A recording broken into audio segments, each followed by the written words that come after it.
Manhwa Chapter 45, or the episode 12 in anime ended where our hero summoned the strong commander Igris along with the knights and mages to be his shadow army. Now the chapter 46 begins with Sung Jin-woo's exit from the Change Job Quest dungeon, where he earns his new title of Shadow Monarch. Because of the battles that happened, our hero looks very tired and he forgot that he has to go to his sister's school. So his sister called in anger because she heard that he seemed to have just woken up. When he heard this, he quickly got dressed and said to her sister that there is nothing to worry about because he would not be late.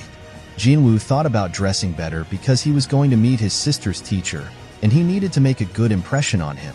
Before going to school, Sung Jin-woo went to the bank to update his bank book and get a new debit card. The bank teller was shocked to see the contents of Sung Jin-woo's bank book, because it already contains 1.4 billion. Because it can be remembered that he gets a lot of money from raids with Jin-ho. The bank teller was surprised that he was still young enough to save that much money, so he asked Jin-woo what his job was.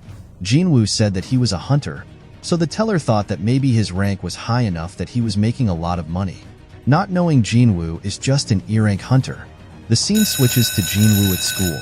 His sister sarcastically asked if he was really Jin-woo because she didn't recognize him, because he's in great shape and he's really changed a lot. So jokingly, Jin-woo just said, "We're going to meet your teacher. Do you want me to wear just a tracksuit and slippers?" In the next scenes, Jin-woo is seen by some students and attract their attentions. Some female students wonder who is the handsome man passing by. His sister jokingly asked if his brother had a girlfriend because he always came home late. He even asked her if she wanted him to introduce her older brother to some cute students. In the following scenes, Sung Jin-woo entered the office to meet his sister's teacher. Her teacher was shocked and said that she didn't really think that Gina had a cool brother.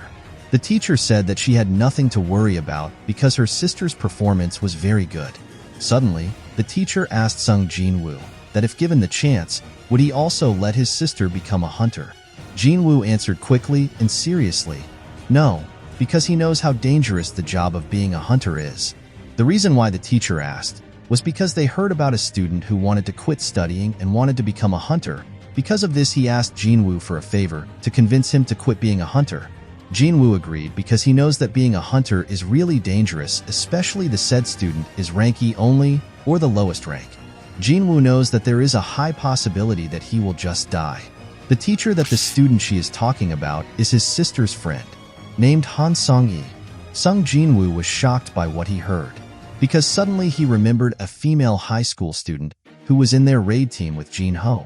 In the last scenes, it was shown that they meet outside the school, and Sung Jin-woo's hunch was correct that it was her.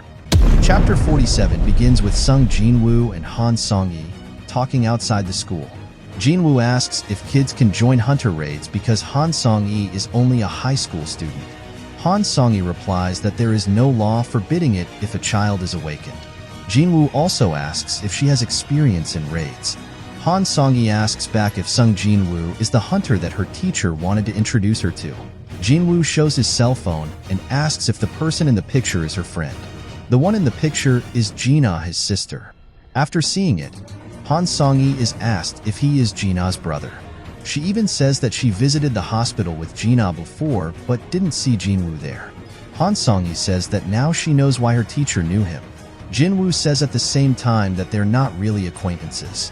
At the same time, Han Song-yi says that she didn't know what her teacher told him and that she has no intention of quitting as a hunter. Sung Jin-woo says that if she relies only on his rank, she will have a hard time, especially because normal attacks will not work on dungeon monsters. She will have to buy weapons, and if she buys them, they will also run out. In short, being a hunter might not be profitable. Sung Jin-woo jokingly asks if she intends to fight with only his hands. She also asks if Han Song-yi dreams of becoming a hunter because she earned money from raids with Sung Jin-woo and Jin-ho. Remember, in Season 1, Han Song-yi was with him in the raids, but only Sung Jin-woo and Jin-ho entered the dungeon. Annoyed, Han Song-yi says that he will stop preaching because he also has nothing to be proud of since they are the same E-rank. Sung Jin-woo smiles because he seems to see himself in Han Song-yi when he was just starting. Jin-woo says at the same time that he has no intention of forcing him to stop being a hunter. Han Song-yi asks what Jin-woo's purpose is if not for that. Jin-woo says that he will make him a stronger hunter. In short, he will take him to the dungeon because Sung Jinwoo believes she cannot realize the dangerous world of being a hunter until she experiences it. In later scenes, it is shown that there is a plane on the ground. On board is S-rank hunter Hwang Dong-soo. The said S-rank hunter was shown to be at the airport and has already disembarked. Here, he meet Hunter Woo Jin-chul, a hunter from the monitoring division of the Korean Hunter Guild. Hwang Dong-soo asked what a hunter of the Korean Hunter Guild is doing here. Woo Jin-chul says that it's natural for them to observe hunters from other countries, especially if they are S-ranked. Hwang Dong-soo asked if he is still the old chairman's right-hand man, referring to Chairman Go Gun-hee. The S-rank hunter says at the same time that if he was in the same position, he will cut off the old man's hand a long time ago. He would make sure he would be the one to take over. Woo Jin-chul doesn't reprimand him.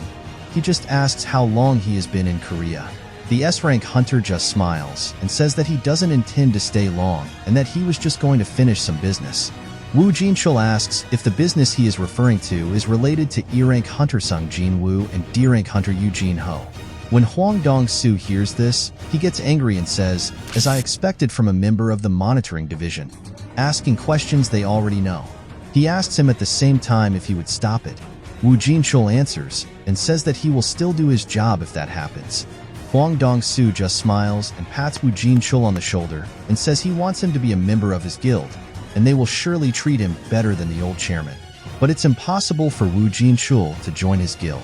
He knows the bad things these brothers do, and he thinks of them as despicable trash. Since the brother of this S-rank hunter is a suspect in many killings of other hunters, a proper investigation of the S-rank hunter himself is difficult. The scene switches to a dungeon gate where Jin-woo and Chief-on meet.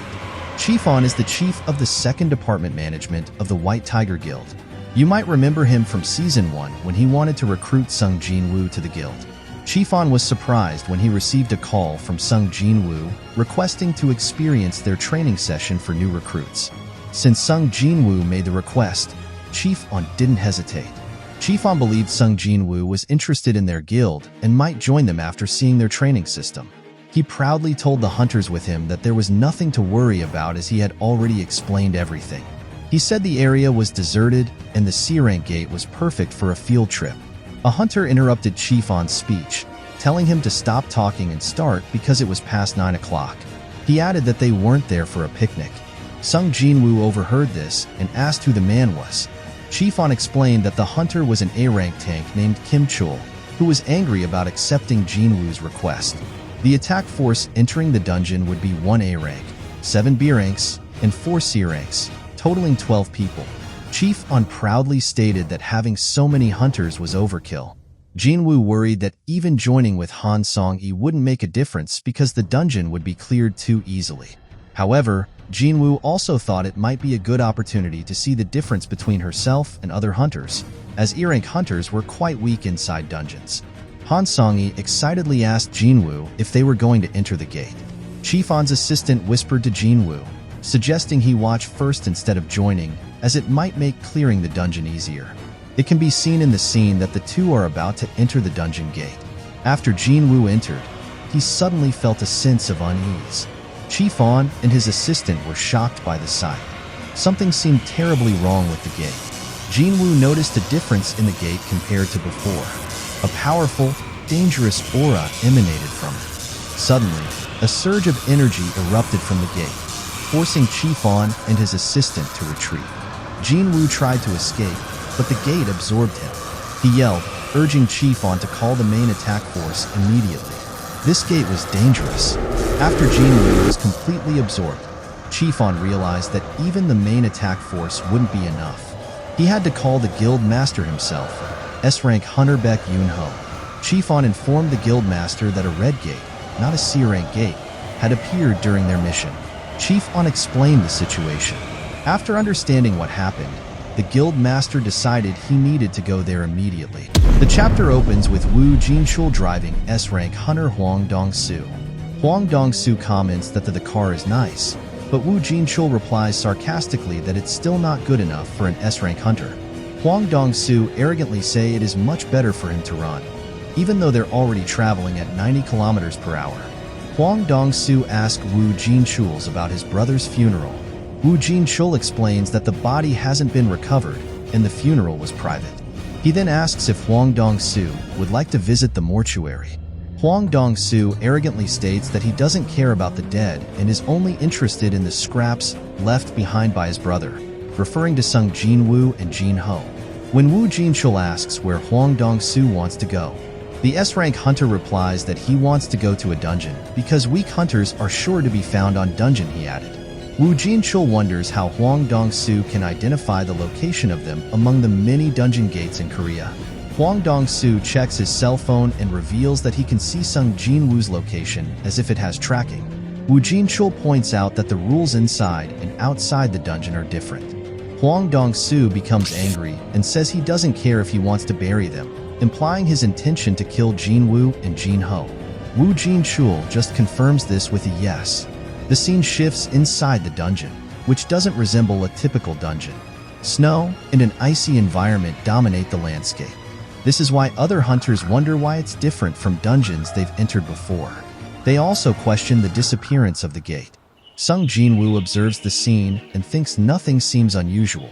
He also considers the possibility that the gate transported them to another world. Songyi, noticing the other hunters' reactions, asks if something is wrong. Suddenly, arrows fly towards them. Sung Jinwoo quickly blocks an arrow aimed at Han Songyi with his bare hand. Other arrows strike their fellow hunters, which killed them, causing screams of fear for the other hunters. The hunters ask what's happening. A male hunter yells that they're being ambushed and points to the top of a tree where figures can be seen. These figures turn out to be ice elves. Due to the recent events, Han Songyi is scared and seeks shelter behind Sung Jinwoo. Jinwoo also senses the creatures perched high in the trees. The term ice elves is used only by hunters unfamiliar with these creatures. Experienced hunters who fight ice elves have a different name for them. They are more commonly called hyaki due to their merciless nature. The scene shifts to the gate outside, where the White Tiger Guild Master, Baek Yoon-ho, has arrived. He attempts to touch the dungeon gate, but it's locked. He wonders if it's truly a C-rank gate because it appears different from normal C-rank gates. He asks Chief On if the Hunter Guild has been notified about the situation. Chief On confirms that he has contacted them, but they refuse to believe it's anything more than a C-rank gate. The Guild Master becomes frustrated by the Hunter Guild's disregard for the situation. Red gates are supposed to appear at higher-ranked gates, and the energy emanating from this one is impossible for a C-rank gate. He believes it might be a mistake. The power he felt at the gate suggests it could be a B rank or even an A rank, depending on luck. Chief On asks if they should still measure the gate's magical power. Guild Master Yoon-ho explains that measuring would be pointless because the red gate stops releasing magical energy once closed, making it impossible to determine its rank. During this time, the Guild Master asks about the number of people who entered the dungeon and how many are high-rank hunters. Chief On replies that 12 hunters entered, including 1 A-rank hunter Kim Chul as their captain and 7 B-rank hunters. The Guild Master wonders if they have enough to clear the dungeon if the gate is truly a B or A rank, not to mention the possibility of an S rank, which could trigger a nationwide public emergency. Chief On's assistant expressed concern, asking if they'd be okay. He explained that a B rank gate would require at least 3 A rank hunters, while an A rank gate would necessitate 1 S rank hunter or 10 A rank hunters, according to the Guild Master. Chief On stammered and blurted out that 2 hunters who weren't part of their guild had also entered. The Guild Master, shocked, demanded to know who they were. Chief On explained that one of them was a hunter he was scouting. Guild Master Baek Yoo-ho was surprised that Chief On had a promising hunter he was evaluating. He then abruptly asked about the rank, whether it was A or B. Chief On, unable to answer, simply shook his head. The Guild Master, interpreting this as an S rank, panicked. Chief On, Sweatdrop clarified that it was actually just an earring. The scene returns to the dungeon gate, where hunters are battling Hyaki. Jinwoo observes that they're unlike regular dungeon monsters because they target the weakest first. He realizes that if he were still weak, he would be their initial target. Hyaki, seemingly reading Jinwoo's mind, gave him a thumbs up and a mocking smile. Jinwoo froze, the ice arrow in his hand shatters, and he vowed to kill them. A-rank hunter Kim Chul addressed the group. Unsure if everyone understood their situation, he explained that they were trapped inside a red gate and wouldn't be able to leave until they all died or the dungeon opened. The other hunters were stunned, while Han Song-yi, a dungeon newbie, inquired about red gates. Sung Jin-woo explained that a red gate is a gate that connects them to another world. Once they enter, it seals shut, preventing outside help. They can only escape by defeating the dungeon boss or waiting for the dungeon to open on its own. In short, they're stranded inside the dungeon. Chapter 49 begins with A-rank hunter Kim Chul introducing himself again to his fellow hunters who are stranded inside the Red Gate. And he says that he will take responsibility for their survival, but he can't promise that they will all make it home safely. And they have to wait for months until the dungeon is opened, and there is no guarantee that they will all survive. He said that a Red Gate is at least B rank, which means stronger than what they expected. The gate they entered was only E rank. Because of this, it is said that it will be difficult for him to manage a large number of people. He said at the same time that he had to form a separate group to clear the dungeon with him. Sung Jin-woo was shocked when he heard this, because it looks like this A-rank hunter is planning something bad. A hunter volunteered to go with Kim Chul, but he pushed him away, because according to him, a C-rank hunter or lower can't go, meaning Kim Chul's plan is to include strong hunters in his group and leave the weaker hunters behind. Jin-woo is one of them, because if you remember, Jin-woo will still be E-rank, even though his current strength is stronger than before. Kim Chul says that he can't carry a burden on his group. He explained to them that if they could kill the boss, they too would be able to go home alive. While Kim Chul is talking, a female hunter wants to switch groups and wants to join Jin-woo's group. Kim Chul wonders why this girl wants to trade. Kim Chul thinks it's because she feels sorry for them. As he approached Jin-woo, the woman suddenly said that Kim Chul didn't notice the arrows coming towards them. If you remember, in chapter 48, they encountered ice elves. While looking at Jin-woo, the female hunter said, "You're not an E-rank hunter, is that right?" In this part, it seems that the girl noticed that Jin-woo is not really E-rank, but his strength is higher than E-rank. Let's jump to the scene outside the gate where Chief An and White Tiger Guildmaster S-rank Baek Yoon-ho were talking. To which Chief An says that Jin-woo is a reawakened hunter. Baek Yoon-ho asks if he is sure, but Chief An can't answer. So the Guildmaster said that the only hope to clear the dungeon is Kim Chul. But Chief An thinks that if Baek Yoon-ho can only see Sung Jin-woo, he will understand what he is saying. A man named Ju Sung-chan suddenly spoke. He was the chief of the White Tiger Guild's first department management. He said that they won't have a problem because Kim Chul has impressive results in his trainings, and if you look at it, he can keep up with the other main attack force members. Because of this, Baek Yoon-ho has more hope that Kim Chul will be able to clear the dungeon. Jo Sung-chan also brags that he is not like Kim Chul. When Chief An says that he is an E-rank hunter, who is not sure if he is really reawakened, he is referring to Sung Jin-woo. He also said that Kim Chul is stronger than a hunter without proper training and foundation. Chief An didn't say a thing, but his thought are, we'll see when they get out. While in the middle of the conversation, an unexpected visitor suddenly arrived. This is the S-rank hunter Hwang Dong-soo. Everyone was shocked, including the guildmaster and other people there, because they did not expect such a hunter to come. Baek Yoon-ho asks why he is here in Korea knowing that he is in the US. Hwang Dong-soo said that he only had business to take care of. Baek Yoon-ho gets angry because Hwang Dong-soo doesn't want to answer properly, because it's impossible that someone from America would go to Korea just to visit their area. So Hwang Dong-soo replied, and also told them that if an E-rank hunter named Sung Jin-woo entered their guild.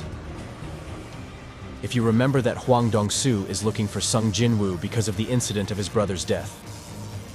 Baek Yoon-ho wonders why Hwang Dong-soo knows Sung Jin-woo. The scene moves inside the Red Gate where the female hunter and Jin-woo are talking. Jin-woo also asked the female hunter why they were so calm even though they were just new recruits.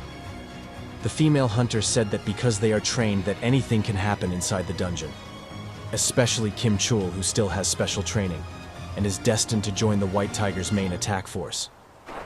In the next scenes, the two groups will separate. Kim Chul's group with the high-rank hunters, and Sung Jin Woo's group, which looks like a suicide squad because they are only low-rank hunters. Before leaving, they said good luck to each other. Then the two groups separated. The group of Sung Jin Woo entered the forest, while walking the female hunter still asking Sung Jin Woo some questions.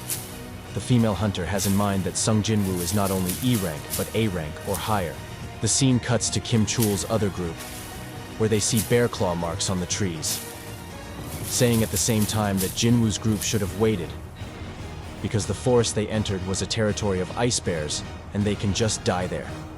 Kim Chul's fellow hunter asks if he thinks the E rank in the other group has proper coaching, referring to Jin Woo.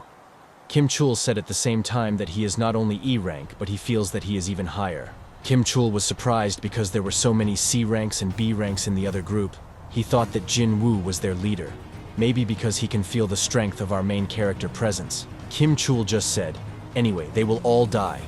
In the last scenes it is shown that Kim Chul raised his weapon and they are ready to fight. It looks like the next chapters will be a battle. The scene moves outside the gate where Baek Yoon-ho and S-rank hunter Hwang Dong-soo are getting heated. Hwang Dong-soo is annoyed that he only came here for Sung Jin Woo and can't even see his face because it's stuck in the red gate. These days, Hwang Dong-soo really wants to kill Sung Jin Woo. The chapter ends with White Tiger Guild Baek Yoon-ho still wondering why they all know Sung Jin Woo.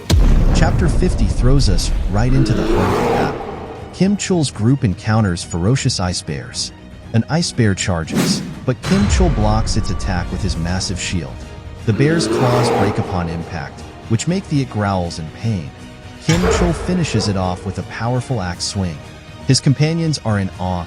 An A-rank hunter truly is a different breed, one hunter said. Kim Chul himself feels confident, thinking he can handle a swarm of these creatures. One hunter said that signs are looking good. However, Kim Chul gets angry and said not to get complacent. They haven't left the forest yet, and without him, they'd likely be bear food. The group quickly agrees.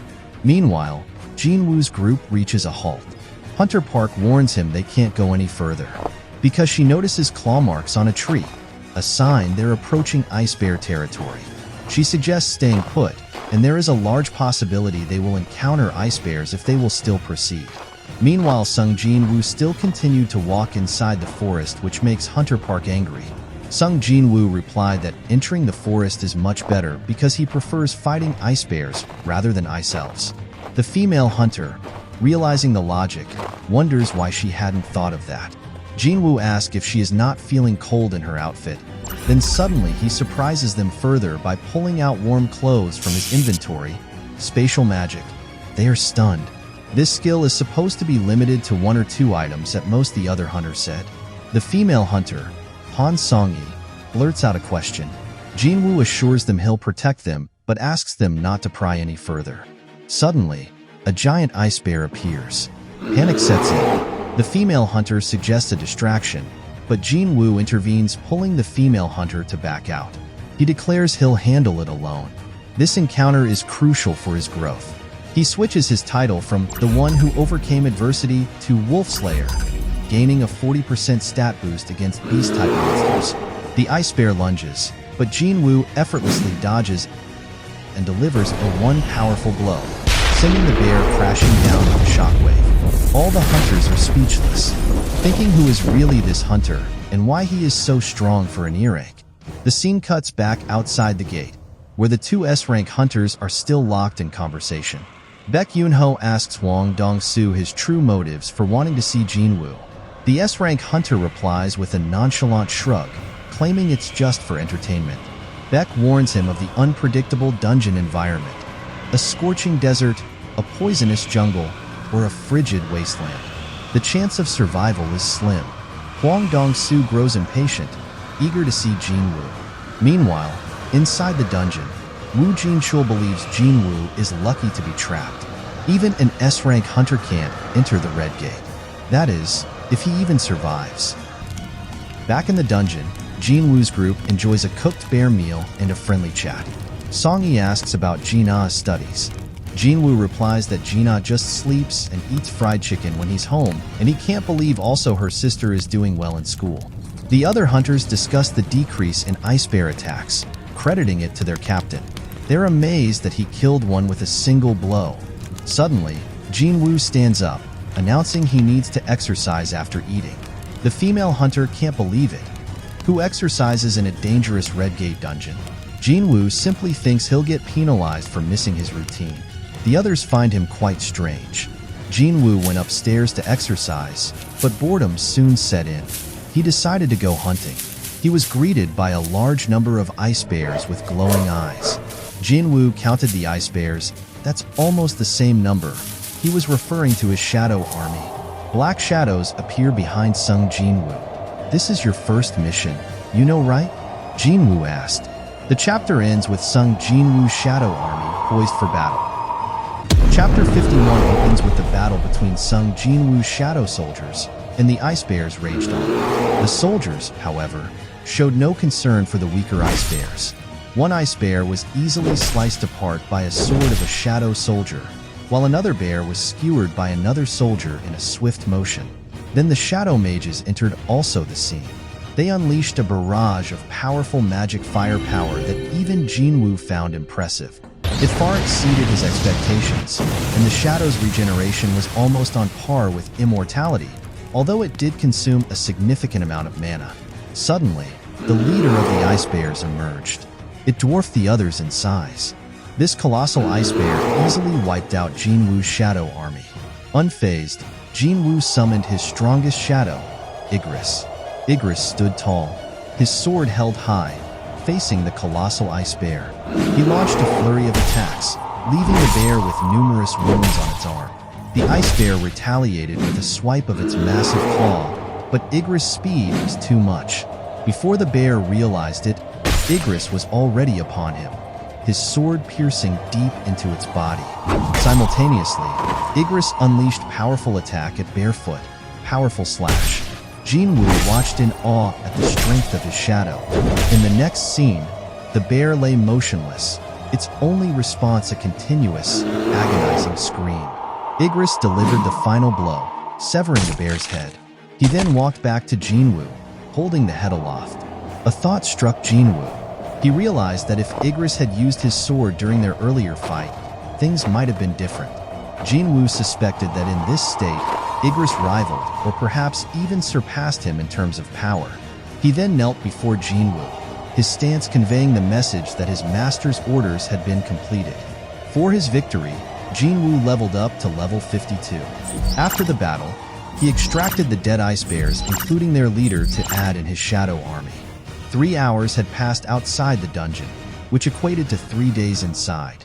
Chief On anxiously inquired about the number of survivors. Baek Yun-ho, the guild master, responded grimly that they should expect casualties. Entering a red gate meant facing a perilous environment, where the weak were the first to succumb. Even those who adapted would face the challenge of securing food. Yun-ho concluded by stating his belief that all the lower-ranked hunters were likely deceased. S-rank hunter Hwang Dong-soo yawned, convinced Sung Jinwoo was dead. He impatiently waited by the entrance. A sudden realization sparked anger within him. He demanded to know how Jinwoo, who wasn't part of their guild, had gained access to the dungeon. The guild master couldn't answer.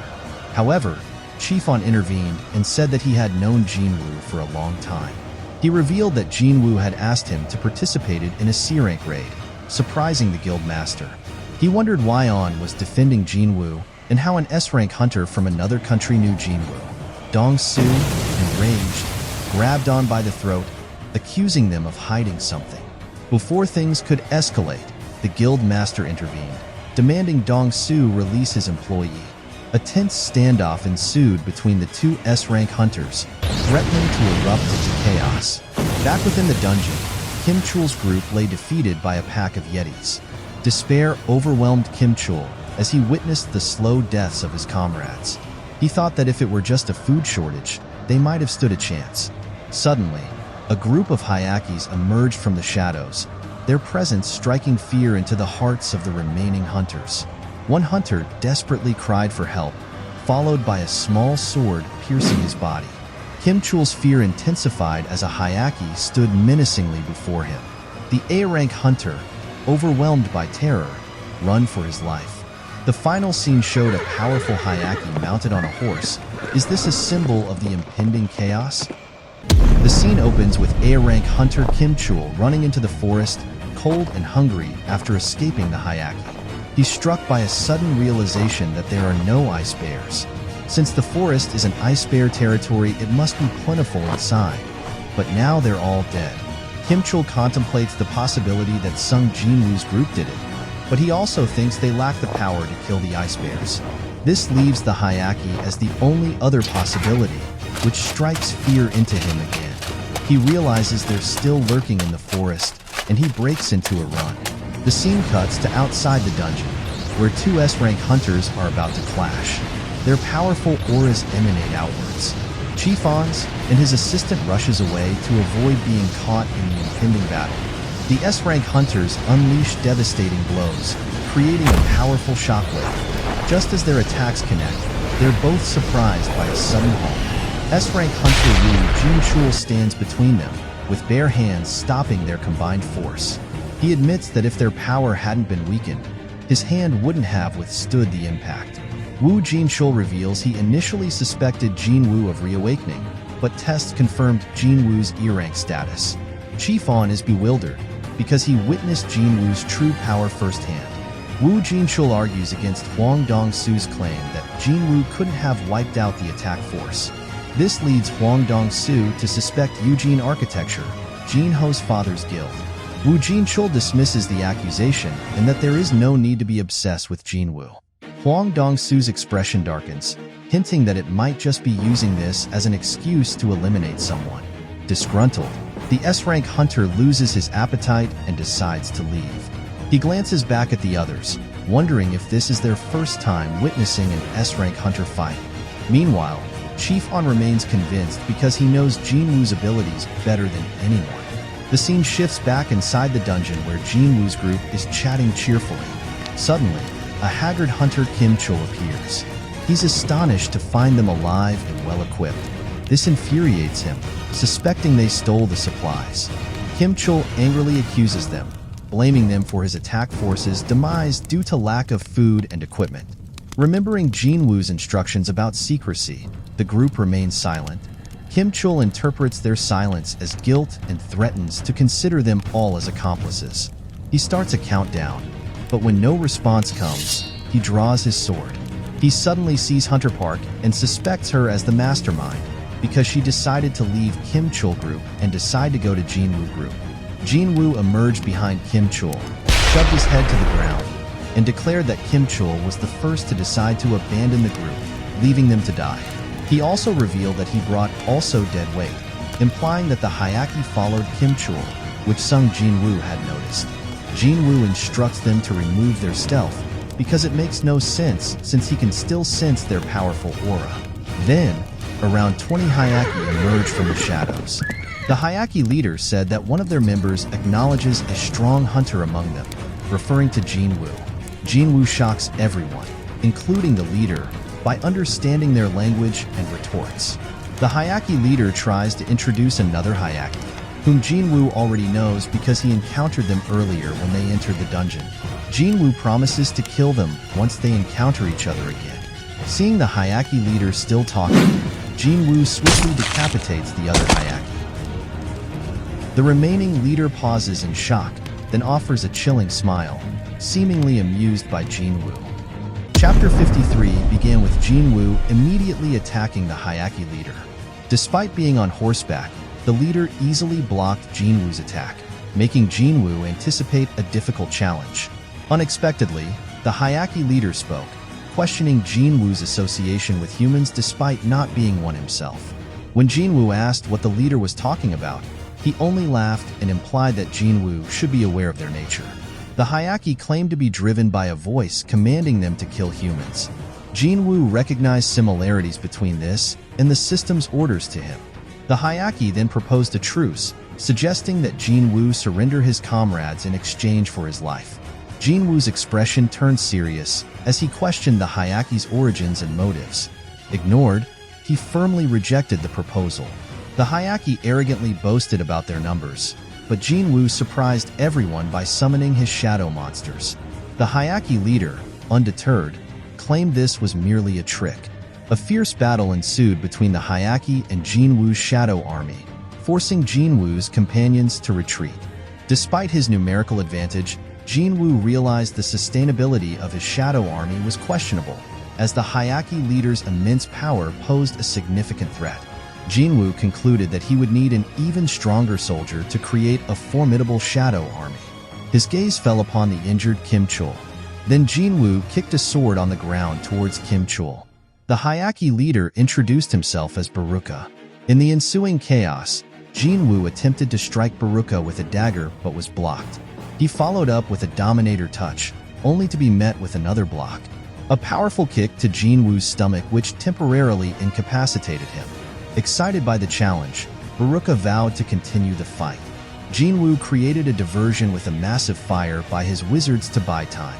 Kim Chul, remembering Jinwoo's earlier actions, picked up a sword with the intent to kill him. To everyone's shock, Baruka's shadow emerged from the fire, attacking Jinwoo.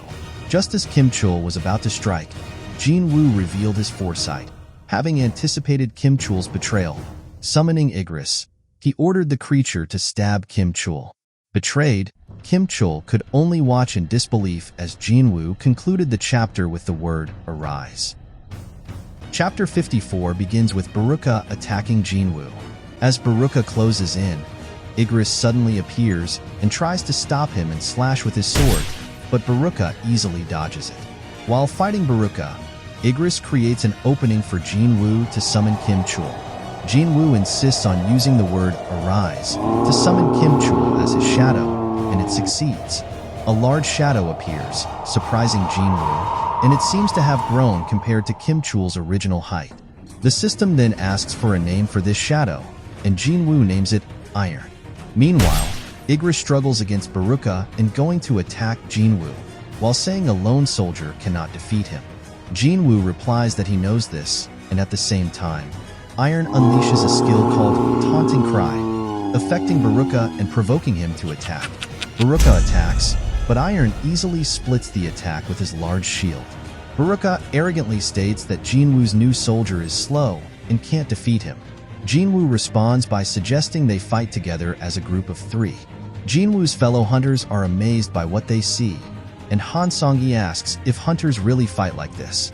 Hunter Park replies that if hunters fight like this, she wouldn't want to get his license. She adds that they've never seen anything like this and wonders if they're dreaming. Igris immediately charges in and unleashes a slash with his sword, shocking Baruka and almost hitting him. From behind, Jinwoo sneaks up stealthily, and Baruka doesn't realize he's been hit until the paralysis effect takes hold. However, Baruka's strong resistance cancels the paralysis effect. During these moments, Baruka speaks, saying, "You trash are quite persistent." Jinwoo replies that Baruka isn't in a position to talk and asks why he doesn't look around. It becomes clear that both Jinwoo's shadow army defeat already Baruka's Hyakki army, leaving only Baruka alive. Enraged, Baruka rushes at Jinwoo, vowing to kill all his soldiers after killing Jinwoo. As Baruka prepares to attack, Jinwoo suddenly throws his dagger. Baruka is surprised and wonders why Jinwoo did that, which he doesn't realize that Jinwoo has used the Dominator touch to return the dagger. The dagger accelerates, shocking Baruka, and it hits Baruka's dagger, damaging it due to the impact. Meanwhile, Iron appears behind Baruka and holds him in place, preventing him from moving. At the same time, Jinwoo's wizards unleash intense firepower towards Baruka. After this, Baruka is still alive and remove Iron's grip, while screaming that he will kill them all. He suddenly stops speaking when he sees Jinwoo's dagger stuck in him, which he didn't see due to Jinwoo use his stealth. Jinwoo says it looks like this is the end for Baruka. However, Baruka's hand suddenly moves, and he says Jinwoo doesn't know what he's facing. Iron then appears behind Baruka and unleashes a powerful blow, completely knocking him down. The system announces that the dungeon boss has been defeated and that Jinwoo has leveled up. Jinwoo sighs in relief, saying it's finally over, as Baruka was incredibly strong. Iron funnily continues to smash his axe, perhaps adopting Kim Chul's stubborn attitude even as a shadow. Jinwoo worries about the future about the hard-headed shadow, but Iron quickly reconciles with the other shadow soldiers. Jinwoo suddenly speaks with a smile, saying they will be back. Jinwoo's fellow hunters are shocked, and as the dungeon gate is about to open, they scream with joy at the prospect of returning. The final scene shows Baruka in front of Jinwoo. Chapter 55 begins with White Tiger Guildmaster Baek Yun-ho, Chiefon, and the other guild members are still waiting outside the dungeon gate. Chiefon checked his watch and realized it was 3 a.m., meaning they had been waiting for a week. He asked the guild master if he wanted to go home first while they continued to wait. The guild master replied that with their members trapped inside the dungeon, he couldn't leave. He decided to stay until morning. While they were talking, they suddenly heard a noise. This was the Red Gate, and it opened, and Chiefon screamed in shock, because that meant the dungeon was cleared and the hunters inside had killed the boss. Shadows of people could be seen appearing at the dungeon gate. The joy of the guild master was evident when he saw this while looking for Kim Chul, because he expected that Kim Chul had cleared the gate. First out of the gate were Hunter Park Hee-jin, Go Myung-hwan, and Yoon Ki-jung. Hunter Sung Jinwoo followed with Han Song-yi. Chiefon was very happy with what he saw because he correctly expected that Jinwoo could clear this red gate, and that he was not just a normal E-rank hunter. After the 5 hunters came out, the gate suddenly closed, meaning they were the only 5 survivors. So the people outside asked where Kim Chul was and why there were so few survivors. Hunter Park sadly answered yes, and they were the only survivors.